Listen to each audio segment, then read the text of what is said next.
Hello everyone, and welcome back to How to Draw Dragons with the Dragon Story. In this phase, we will be finishing this drawing with finishing details and finishing shading, things like that. And so this phase can sometimes take a little bit longer, and so I might have to speed up some of this video just to kind of get through it. But once again, I'm on my iPad Pro, paper texture, Apple Pencil, and my artist glove. I mean, those are the tools that I'm using. And let me make sure, Vine charcoal brush. And so, yeah, let's just jump right in. For whatever reason, I really enjoy starting, I like creating the eye first.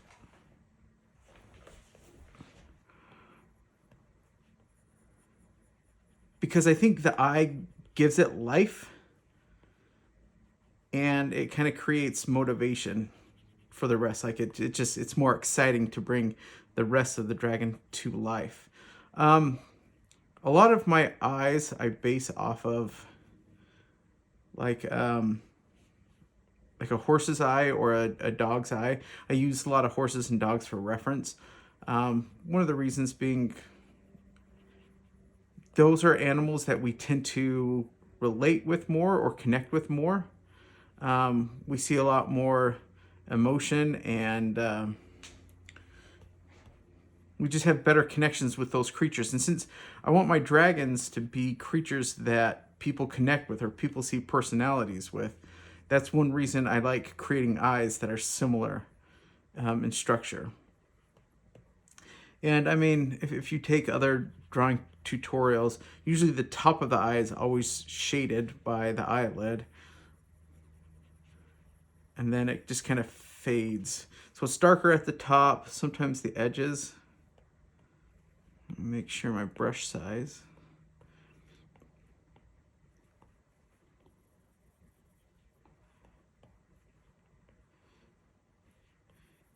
And even though there's still kind of whites of their eyes, I still keep it a little bit shadowed. And the funnest part about creating the eye is throwing in a little highlight. That little light, oops, actually, if light's coming from this direction, the highlight would be right here. And the other thing that I've learned about eyes is there's a main highlight, but then what it does is it illuminates the inside of the eye. Like if the light's coming from this direction, like if it's coming from this direction, it helps, it illuminates the inside of the eye on this side. And so I put the main highlight up there and then just like a really soft highlight right there. And it starts bringing the dragon to life. And never underestimate the power of your eraser, because I mean, since I'm using a charcoal brush, it gets pretty, it can spread to other areas, and so I always go back and clean up with my eraser. Usually I like laying down all my line work first, then make a final pass with my eraser. And the eyelid has all these like skin folds, and so I just like kind of lining those in. Let's not forget the upper eyelid's usually in shadow, the bottom part of the lower eyelid. And then I'll just come back and add just like a little highlight just on the edge, and especially on this lower lid.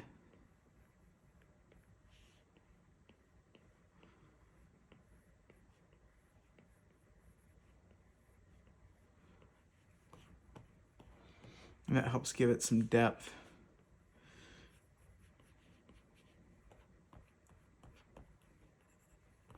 Oops, I probably need to define that line a little bit better. That's a little bumpy.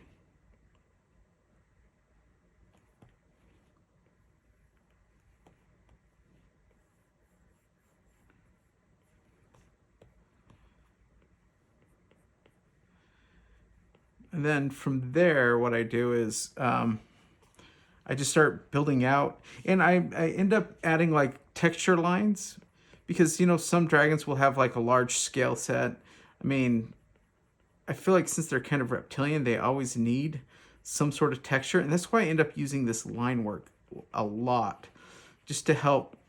If scales are like represented in these like little crisscross patterns, I'll just throw it on these quick lines that helps give it that texture. But I want it to be kind of refined. And I am thinking of the dragon in 3D space, like how the cheekbone forms into the horn. I want my texture lines to kind of contour the shape of the object, because the textures you create also helps create the volume or the shape. And of course, I kind of have to figure out how that bends and moves. And that's why with an iPad, it's really convenient to move your drawing upside down.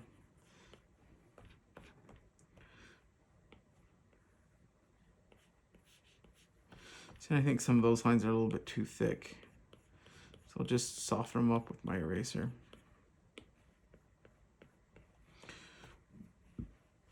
And so I'll put those lines down, but oops, I don't like that. But I'll come back and almost cross hatch it, but with the 3D geometry in mind.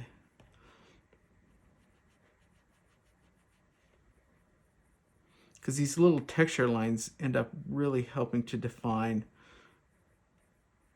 the shape of your dragon's head.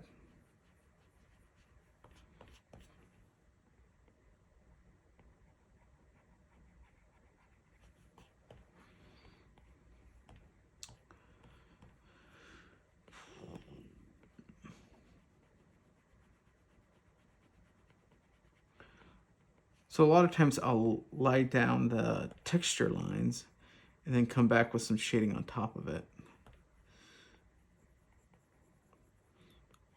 So like here I'm trying to really define the shape of this dragon's lips. He looks happy, or maybe like cunningly happy.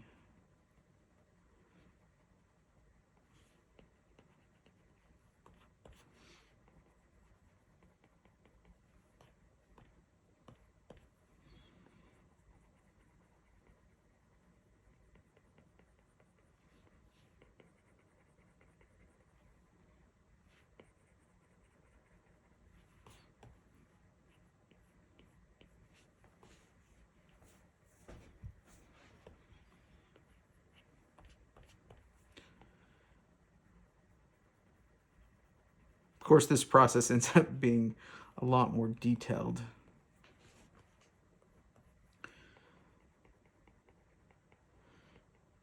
So you have to think about how the eye forms and connects into the snout and the nose.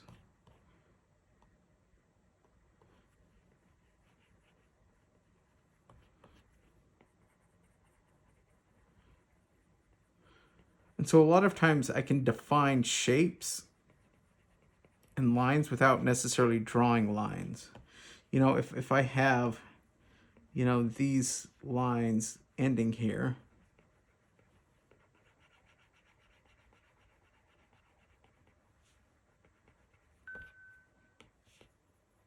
it helps define that line.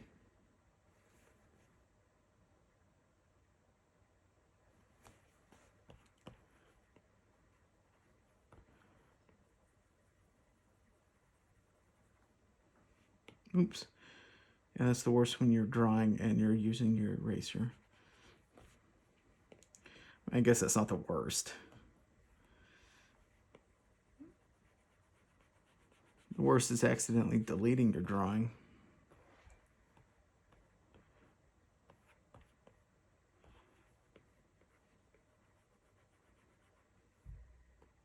Oh, and then I have to kind of look at and make sure I'm kind of following.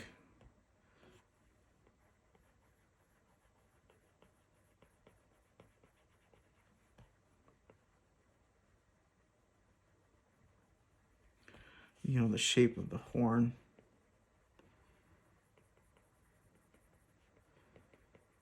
But I just find these texture lines, it gets pretty monotonous, but I feel like it adds a nice texture to these dragons.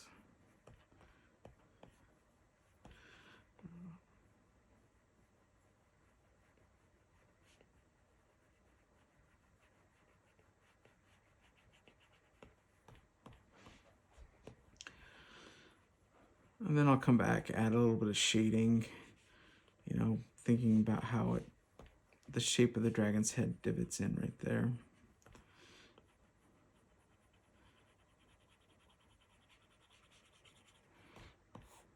And so I use a technique where a lot of times I'll hold my pencil more upright for the finer point, and then turn on the side to add the shading. Let's see if we can define this nostril a little bit.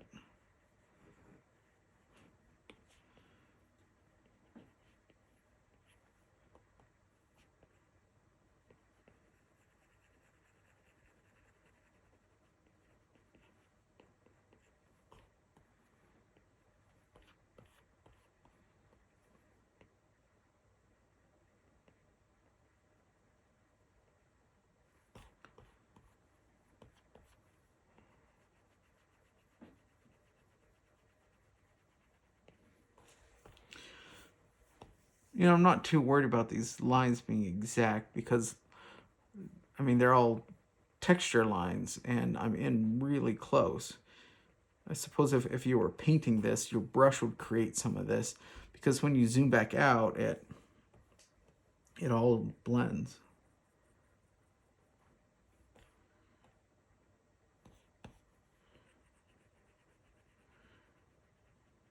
Like the lips are really important that your lines follow the shape.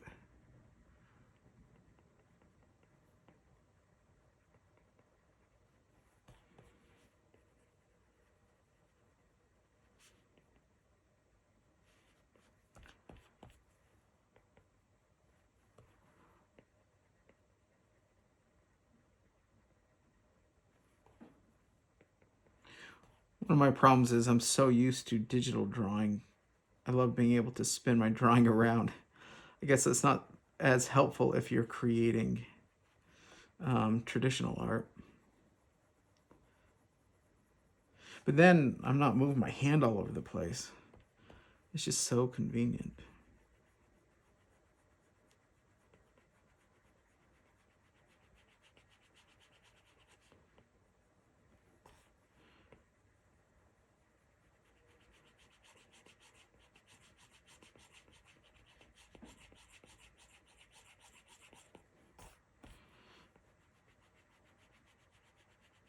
Well, I try to identify like the larger shapes, some of the muscle shapes.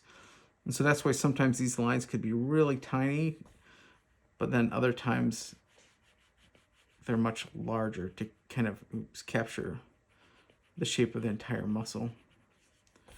And obviously dragons have big jaw muscles.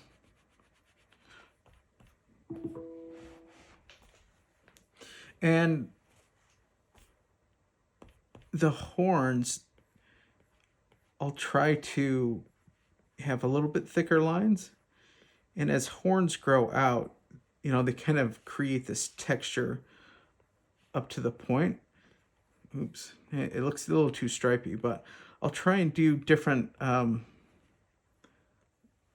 weights of line to help show the variance in the way the horn pattern grows. Sometimes I'll just lay this in and then go back, and because you don't want it to look like stripes, just like there's some divots or ridges that are a little bit larger than others.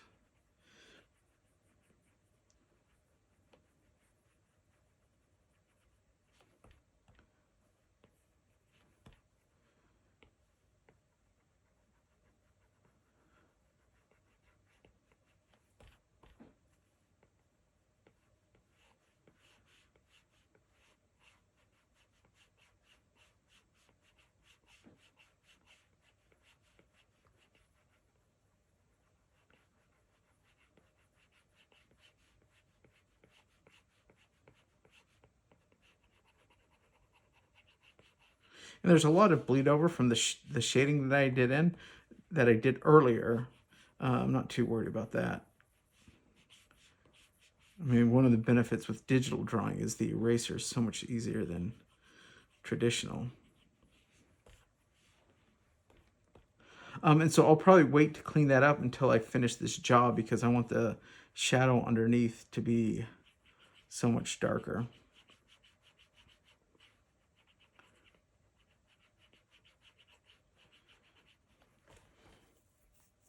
Actually, I wonder if I should just break this up into a couple of phases.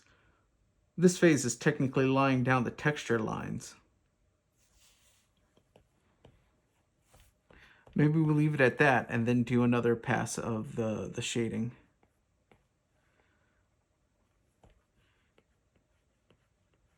You know, this horn is much larger. Oops. So you just want to make sure all your lines flow, because like if a horn is growing, unless it has a reason or a purpose, all the lines will probably line up.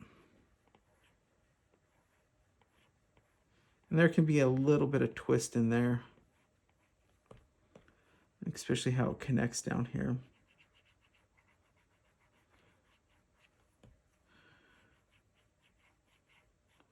Okay, so for the sake of this video, I'm going to do all my texture lines first and then come back with the enhanced shading afterwards. A lot of times I do those at the same time, but I think for the sake of YouTube, it'll help to split some of those things up.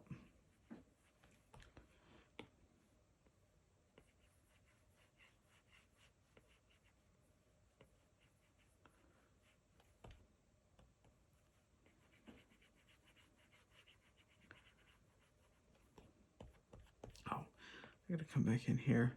See, and once again, I want to make sure that these lines are capturing the shape of, you know, the skull or the shape of the head that is kind of wrap around, supporting the horn, whereas the horn has growth that goes straight out. It's sort of a straight line there.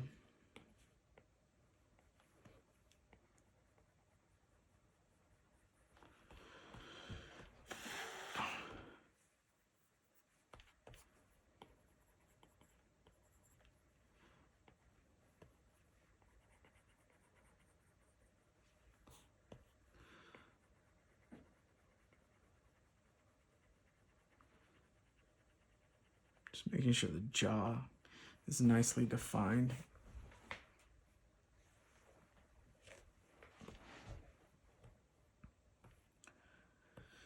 And then the main scales.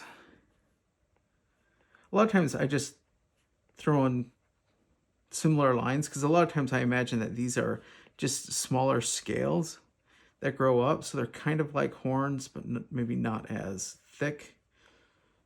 And I mean, that's a decision you would have to make beforehand.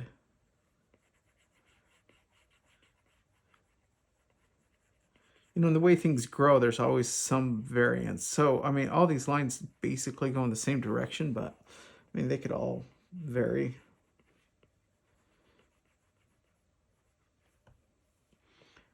You know, if one line's like that and one line's maybe a little bit bumpy. I mean, for the sake of speed, I just throw down the texture pretty quick. Which I should just create a texture brush. That'd be sweet.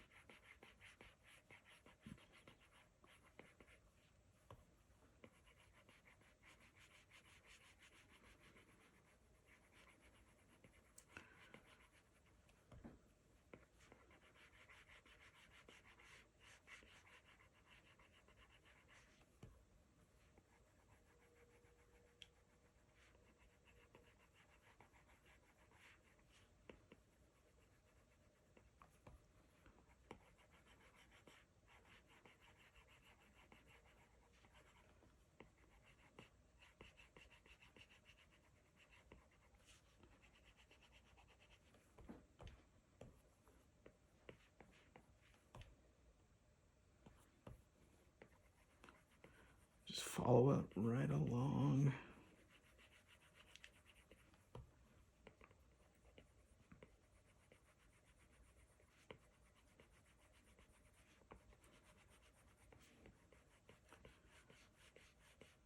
Whoops.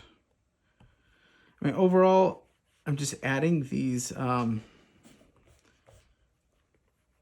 lines to give a sense of texture. Because the best way to create your drawings is layer on layer on top of layer, because everything shines through. So this is like a base coat of texture. I'll add shading on top of it, but the shading enhances the texture that's already there.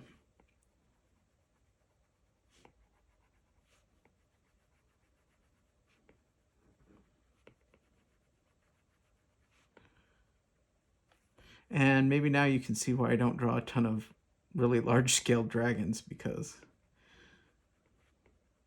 well, meaning dragons that have large scales. Because if I have to texture every single scale, that's why I need to learn digital painting. I mean, if you can find brushes that create the texture in just a couple of strokes, that's so much better. But this is about drawing.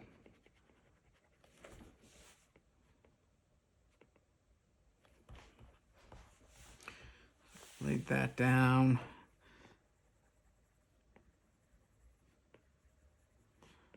Come back and grab these little scales.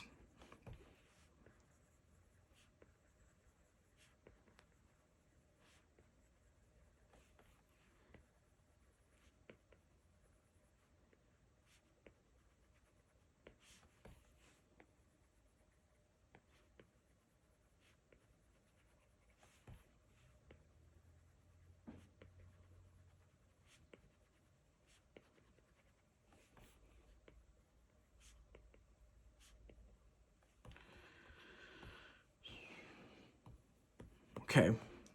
And then, like, for the neck muscles, I just end up liking, I just throw down some of these lines that kind of follow the shape, you know, the curve of the neck muscle or the spine. You know, if he has like the little horns and spikes coming out, it needs to be a pretty thick structure.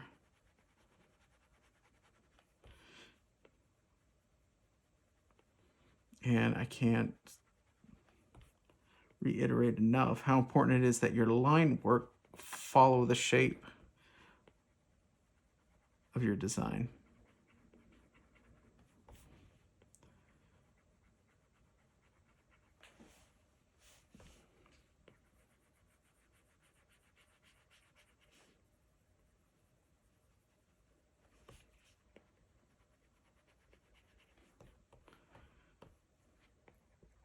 And so a lot of times this is a much larger portion of the neck, but I'll still like,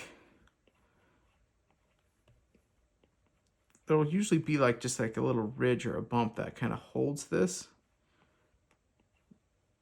So I don't want to overemphasize it, but if I just slightly put in that, and I'll come back in and put a highlight that also helps clean it up. I mean, highlights, that's what makes everything come alive.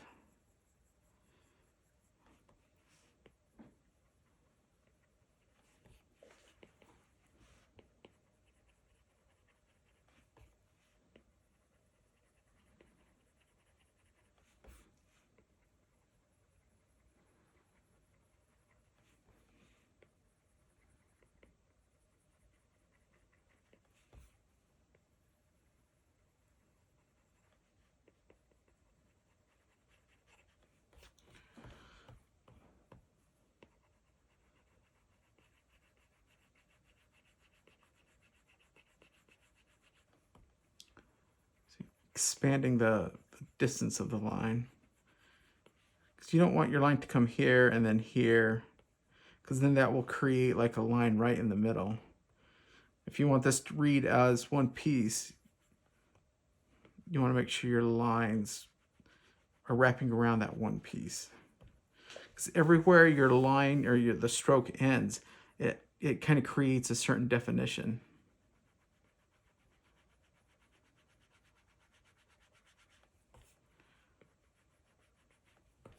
See, some of those lines are getting a little too thick. I can always come back and clean that up. Not too concerned.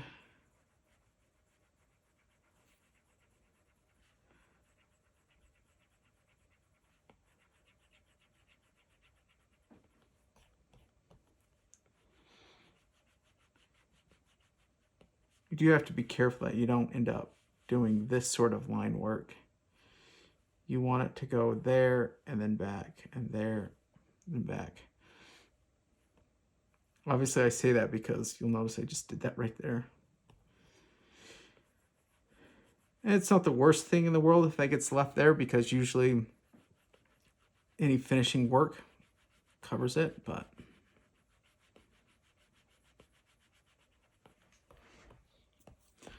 okay, let's come back in here. And these lines, the necks are always so intricate.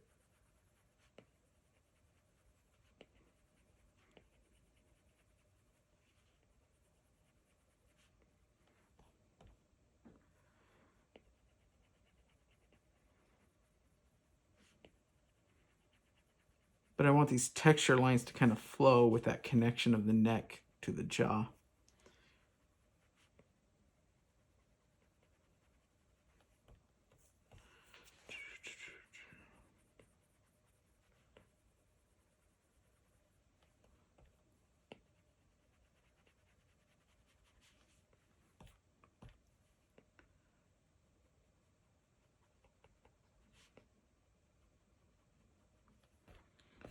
You know, and then I kind of see this little structure in here. I think, well, maybe I should give this like a little texture itself.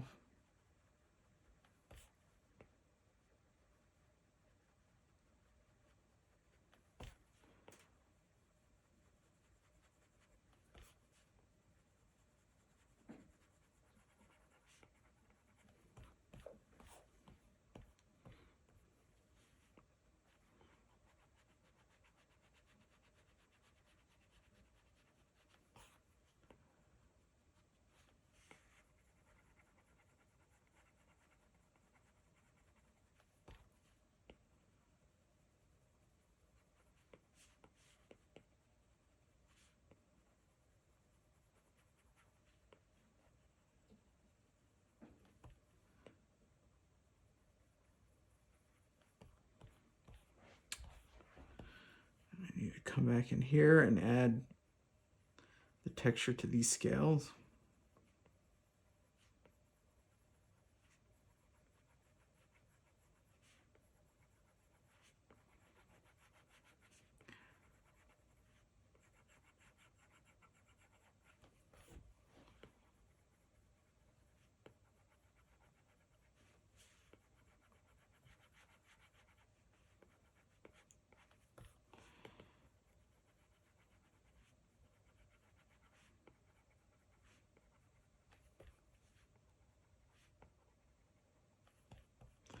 You know, I don't feel like this work really takes that much time. Maybe it's because I just zone out or I'm listening to music or something. But I mean, already I've just been adding texture for like a half hour now. Even if the video has a different time code.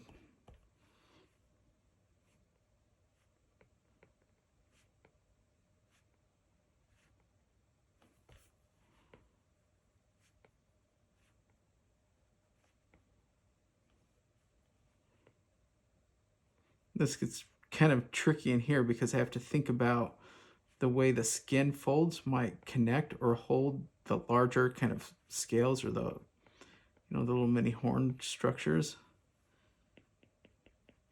Have to make sure that texture lines line up to that.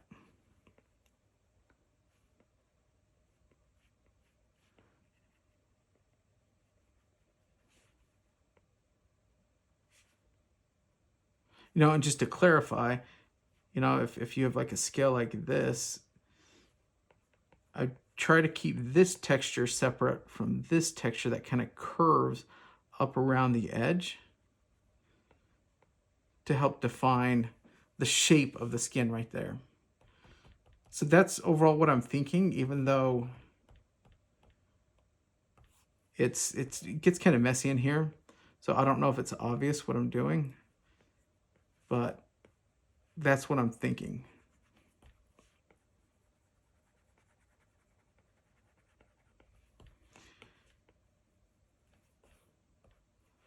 Well, let's see, where are we?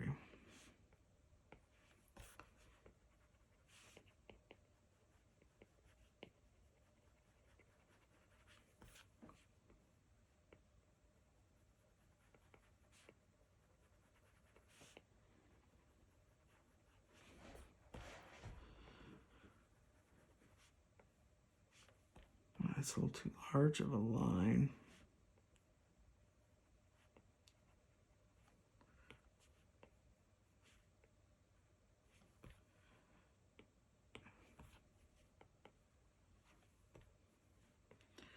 Let me finish this piece right here.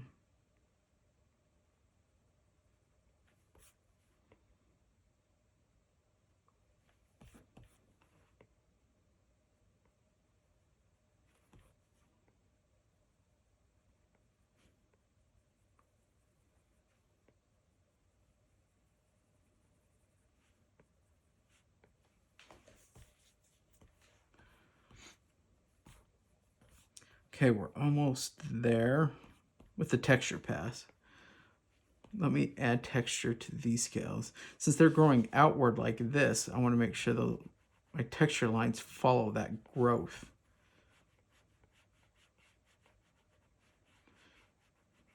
And on some of the larger scales, I try to make sure there's an interesting variance of the lines. You know, some of the lines in here have all been the same, but some of these bigger ones, I want some thicker lines and some thinner lines.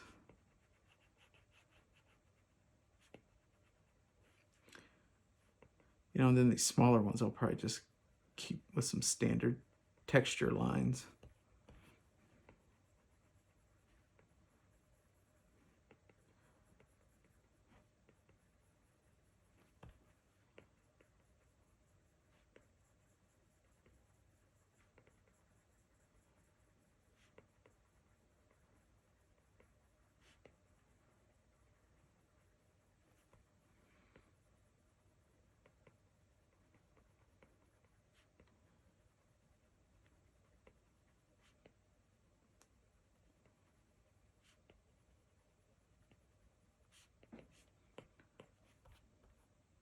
Okay, so I think I've covered the overall texture of this dragon.